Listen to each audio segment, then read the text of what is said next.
Hi guys, today I'm looking at the L-39ZA Albatros, released by Special Hobby in 1/48 scale. If you need a break from Spitfires, F-16s, and other popular aircrafts, maybe it is a good time to have a closer look.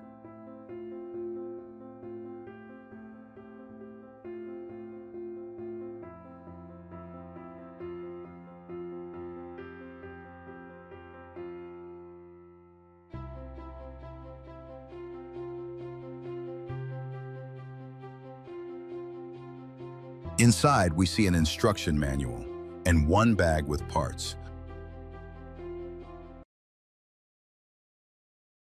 This video is brought to you by ModelFunDisplay.com.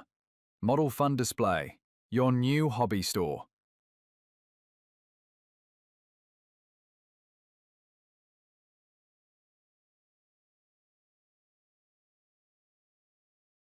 Starting from the instruction, the first page tells us more about the aircraft. Later we have a part map, and we can see that, except for the plastic parts, there are resin, photo-etched, and film as well. Detailed instruction steps start in the cockpit. This is two-seater, and a lot is going on in the cockpit. Some plastic elements are to be replaced with the resin, or PE parts. Camo versions are clearly shown, so we do not get lost in the options. And speaking about the camouflage options, the instruction says there are 7 different ones, but as you can see, some of them are almost identical. A is for the Czechoslovak, B is Czech Republic Air Force. Next we have 3 Algerian markings, and one looking identical, but with the Israeli Air Force insignia.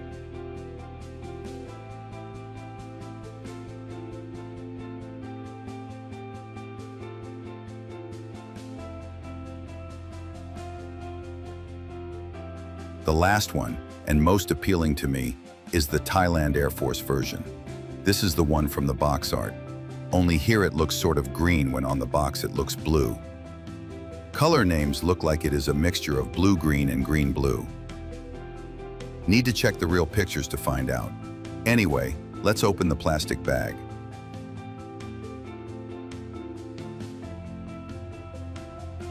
Starting with the gray plastic. I think the parts comes from the kit that was released initially in the late 1990s by a company called MPM Production, which later on transformed into Special Hobby. This kit was released in 2017 and upgraded with a new canopy and resin parts. Still, I think the details look okay.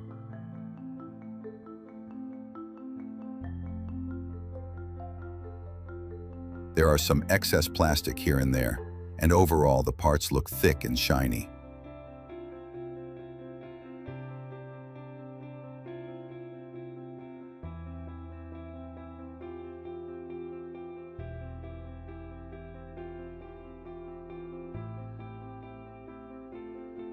There are no location pins or any sort of support for positioning the parts.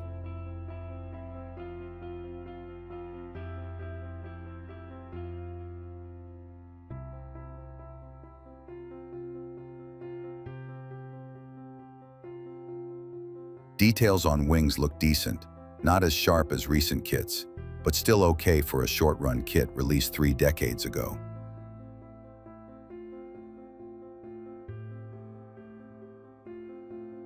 An interesting feature of this aircraft is closed wheel wells, even with the landing gear unfolded.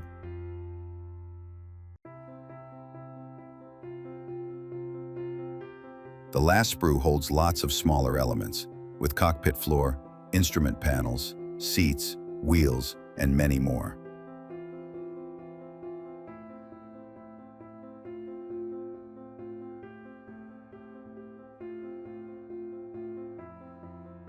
The kit is equipped with resin parts, and there is quite a number of them.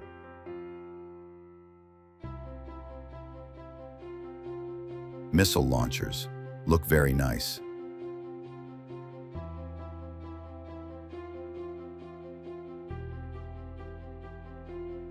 Resin wheels look much better than the plastic we have on the sprue.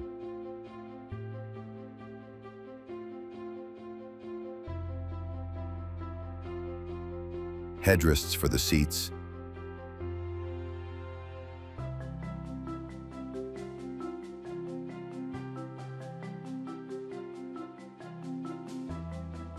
exhaust, and a lot of small antennas, brakes, and smaller elements that for sure provide some additional details to the model.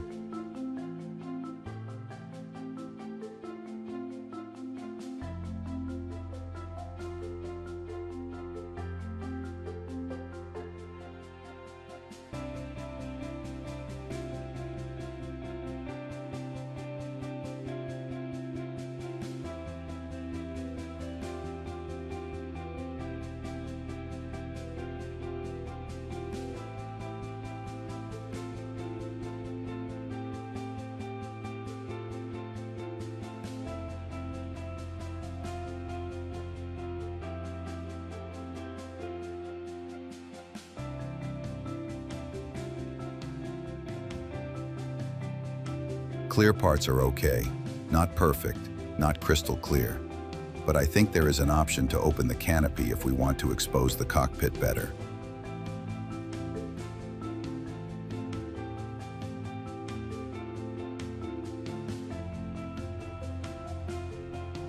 The last bag goes with PE parts, together with the film for control dials and decals.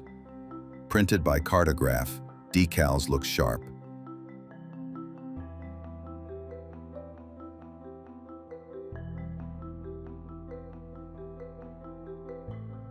Another sheet is dedicated to stencils and is divided into sections for better orientation. PE parts for seatbelts, control panels, and a few other small elements seem like a good option.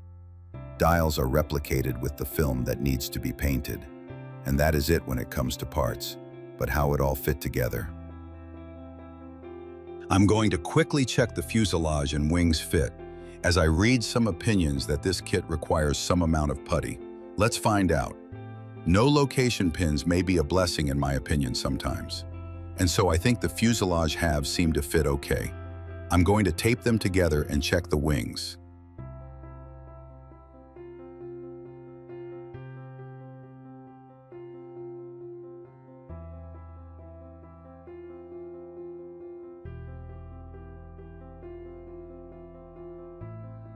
Quite easy, I would say, but I expect some problems now, so I need to remove excess plastic first and try to fit the wings into the fuselage.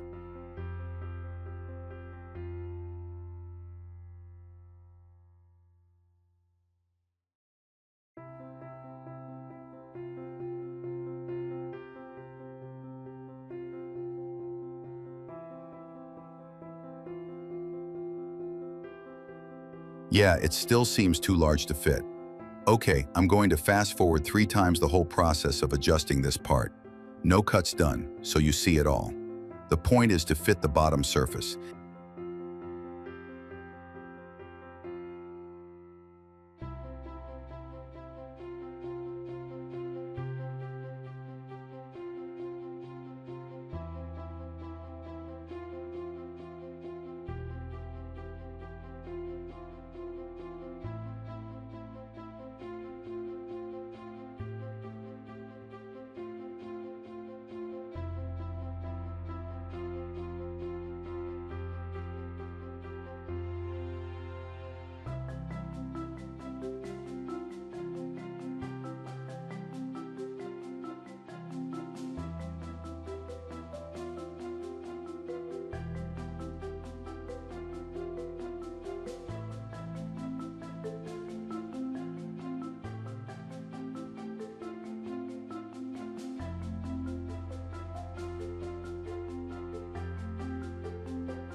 And finally, it clicked in place. So it's not a very big deal to make it fit. It is not a new tool, not Tamiya quality for sure, but with some effort, I think it is doable. Still, it needs further adjustments. As you can see, the gap between the upper wings and fuselage is noticeable. But with a bit of work, I think it can be adjusted.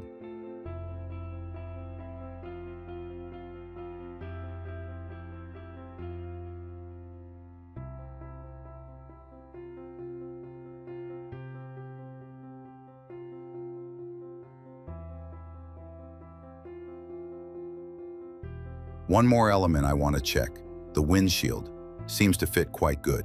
So, what I think? It is a nice kit for more advanced modelers, still decent details, not too bad fit, a lot of resin.